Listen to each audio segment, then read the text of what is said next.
It is strange that many successful people learned from failure, and yet, most people are afraid to fail. They are afraid to make decisions for fear that their decisions might be wrong. When they get into the habit of not making decisions, they become followers and not leaders. They hide behind other people's decisions.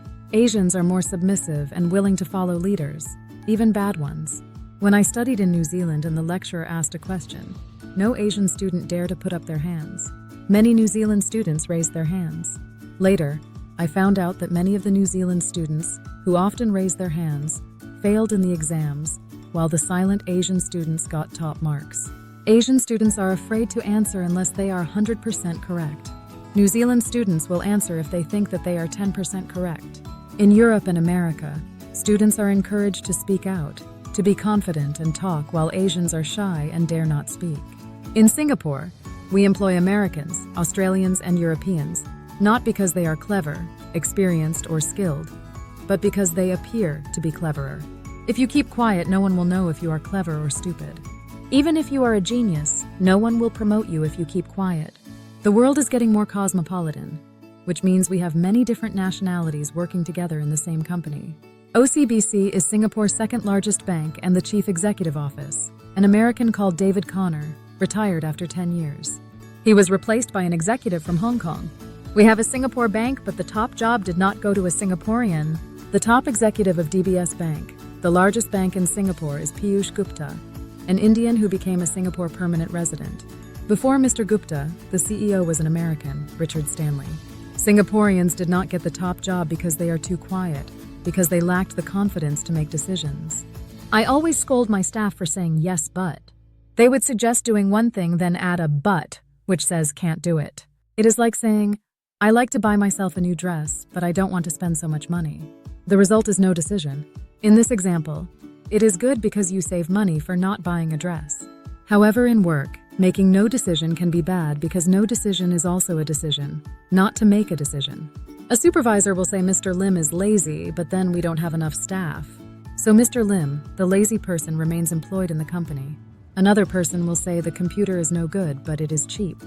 He is actually saying that it is all right to have cheap and lousy computers. Very often people talk like this without knowing that they are being indecisive, or that they are actually making a decision. If the company buys 10 computers, say brand X, and they are not reliable, and the buyer says, I know the computers are not reliable, but they are cheap, what happens? Nothing, and the company will continue to buy brand X computers. The buyer should say, brand X is unreliable and I will not buy the same brand again. That is being decisive. A service engineer works very slowly, and I asked his supervisor whether we should sack him. The supervisor said, yes, he works too slow and many of the repair jobs are still not finished. But we cannot sack him because I don't have enough people. This supervisor is stupid because unless he sacks the lousy service engineer, he will not be able to employ new service engineers. And when the boss asked why the repair work is so slow, the same supervisor will blame this lousy engineer without realizing that he made the decision not to sack him.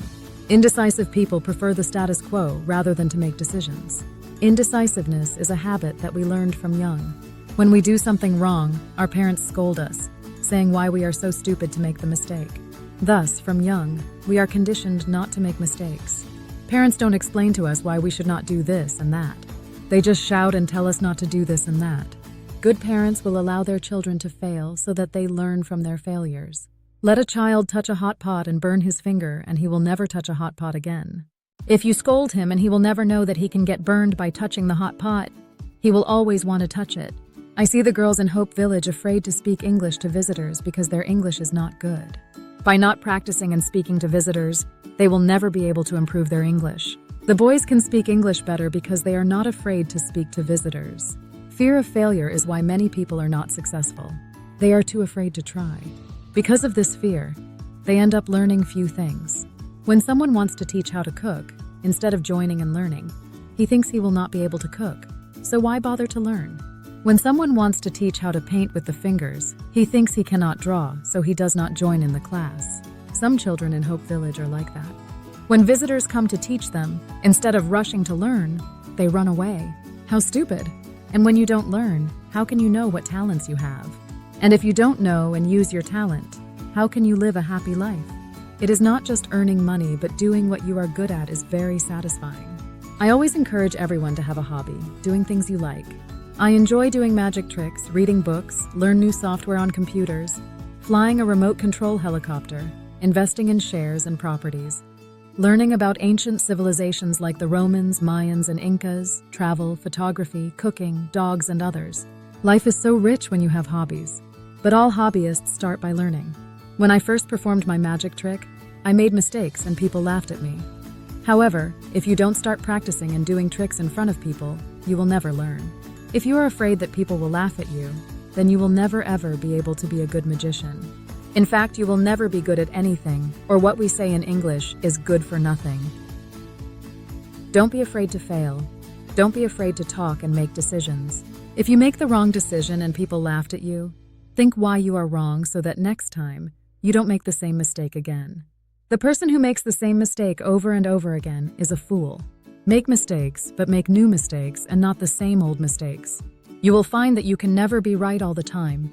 And if you are 60% right, it is good enough. It is better to be 60% right than never making a decision at all. Don't think that you need to be right all the time, but there is a difference between careless and being wrong. Careless is not taking effort to check and you just guess because you are too lazy to check. That is not making decision, that is being careless. Making decision is when you check, collect information, and yet cannot decide, but you know you have to make a decision, and so you make what is at the time the best decision. It is strange that such a simple thing as making the right decision is so hard for many people. This is because they focus on the results and not the process. I invest in a property, but I can never know for sure whether the property price will go up or down. But I look at the past trends. I analyze the prices in the same area and the same kind of houses, and based on my research and analysis, I buy the house. Now I may be wrong and the price falls after I buy, but I hold on, and after a few years, prices start to rise again. I trust not in the market, but in my decision-making process. Focus on your decision-making process so that over time, you have a higher percentage of being right than wrong. Remember, you can never be right all the time, but if you are more than 50% right over a long period, you will be successful. So be brave. Start making decisions. Start being more vocal and decisive. Think and improve your decision-making process. If you are 25 years old and you start to improve your decision-making process, I can assure you that when you are 35 years old, you will be a successful and wise person. Remember, don't keep quiet. Don't talk nonsense as well, but have the courage to speak out when necessary.